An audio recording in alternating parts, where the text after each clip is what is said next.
أعوذ بالله من الشیطان الرجیم بسم اللہ الرحمن الرحیم۔ السلام علیکم، قرلشی سماک مدہ کو ایک نئی ویڈیو میں خوش آمدید۔ ناظرین کرام، اس ویڈیو میں ہم بات کریں گے سلطان علاء الدین کے موت کے بارے میں۔ اس کے ساتھ ساتھ بات ہوگی اسمہان سلطانہ کی موت کے بارے میں۔ تو ویڈیو شروع کرنے سے پہلے اگر آپ لوگ اس چینل پر نہیں ہیں تو چینل کو سبسکرائب کر دیں تاکہ ہمارے آنے والی ہر ویڈیو کی نوٹیفیکیشن آپ تک سب سے پہلے پہنچ سکے۔ تو ناظرین کرام، آپ سب نے ٹریلر میں دیکھا ہوگا کہ اسمہان سلطانہ اور کافی بڑے بڑے سرداروں نے اتحاد کیا ہوا ہے۔ تو اس پر منگول حکمران غازان خان اپنا ریئیکشن دے گا، اور ریئیکشن یہ ہوگا کہ کچھ قبائل جو کہ سلجوقیوں کے ماتحت تھے اور ان سے اتحاد کیا ہوا ہے وہ پیچھے ہٹ جائیں گے اور منگولوں کو سونا بھی ادا کریں گے جان چھڑانے کے لیے۔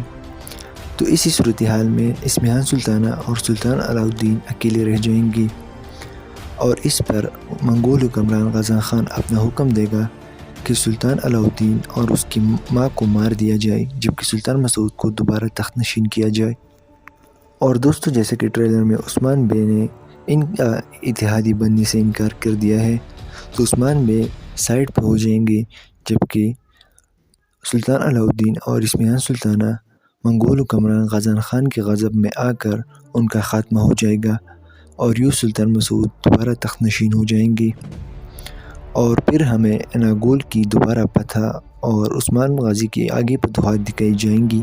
دوستو، اس ویڈیو میں بس اتنا ہی، ملتے ہیں اپنے آنے والی ویڈیو میں، تب تک کے لیے اپنے دعاؤں میں یاد رکھیے گا۔ اللہ حافظ۔